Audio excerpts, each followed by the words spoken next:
السلام عليكم. النهارده هنتكلم عن بعض الاضافات اللي انت ممكن تضيفها للاكل بتاعك وتزود معاك معدل الحرق بتاع جسمك، يعني هتاكل وتحرق.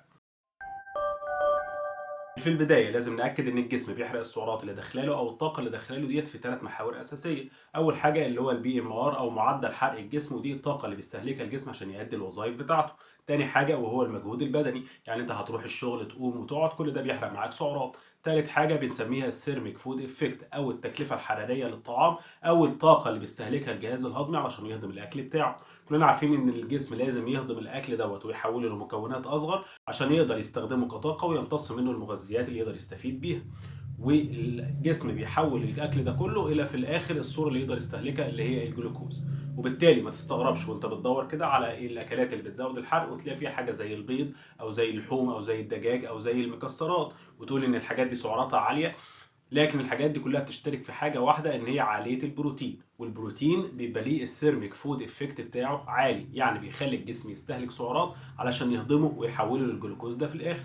على عكس الحاجات اللي هي بتحتوي على السكريات او بتحتوي على النشويات البسيطه زي العيش الابيض وزي الرز وزي السكريات والعصاير، انت بتدخل للجسم حاجه جاهزه ان هو يمتصها على طول من غير ما يبذل اي مجهود، وبالتالي هو هياخد الطاقه اللي هو عايزها وهيحول الباقي كله الى دهون عن طريق هرمون الانسولين. نرجع بقى لموضوعنا، وهو الاضافات اللي انت ممكن تضيفها على الاكل بتاعك علشان تزود من معدل الحرق بتاع الجسم بتاعك. اول حاجه هنتكلم عنها النهارده وان انت ممكن تضيفها للاكل بتاعك هي خل التفاح. خل التفاح طبعا من الحاجات المشهوره جدا واللي معروف الفوائد الصحيه بتاعتها.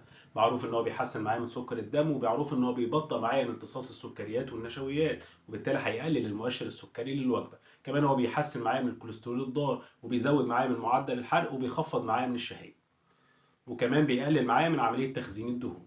طيب ايه هي الكميه المناسبه من خل التفاح؟ هما معلقتين كبار بناخدهم على مدار اليوم. طيب نستخدمه ازاي؟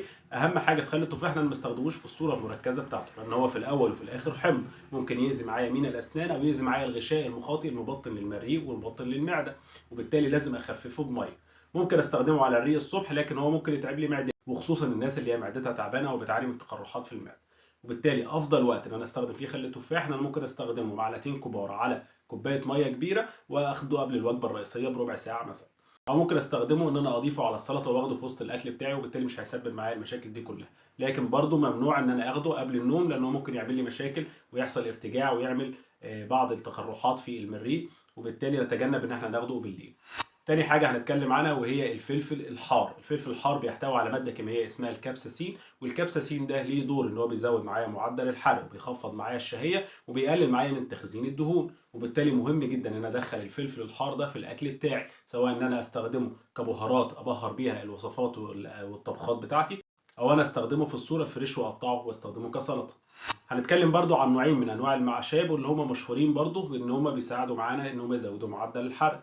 اول حاجه معانا اللي هو الجنزبيل. الجنزبيل طبعا معروف ان هو ليه بيحتوي على مضادات اكسده هايله جدا، كمان ليه تاثير مضاد للالتهابات، بيحسن معايا من صحه الجهاز الهضمي وبيقلل من التهابات الجهاز الهضمي وبيحسن الميكروبيوم بتاع الجهاز الهضمي بسرعه عامه. كمان هو بيزود معايا من معدل الحرق. عندنا شكلين من الجنزبيل، اللي هو الفريش بتاعنا اللي هو بنستخدمه جذور الجنزبيل اللي هي الفريش اللي بنجيبها وبنقطعها، ودي ممكن نستخدمها على السلطه او بنستخدمها في وصفات زي مثلا الشوربه او وصفات كتير جدا في الطبخ بتاعنا وندخله في الاكل بتاعنا، وكمان ممكن نستخدمه كمشروب نشربه. طب افضل توقيت امتى ناخد فيه الجنزبيل؟ بيبقى على الريق الصبح او قبل الوجبات بنص ساعه.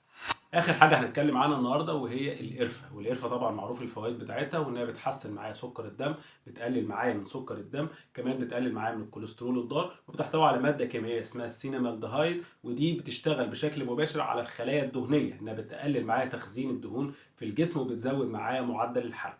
القرفه طبعا ممكن استخدمها ان انا ادخلها في وصفات كتير في الاكل بتاعي، او اشربها كمشروب دافي، وافضل وقت اخد فيه المشروب ده هيبقى على الريق الصبح او قبل الوجبات بنص ساعه. وطبعا هاخد المشروب ده ساده من غير اضافات، سواء بقى كانت عسل او سكر او لبن، علشان اقلل السعرات فيه على قد ما اقدر واستفيد من تاثيره على معدل الحرق.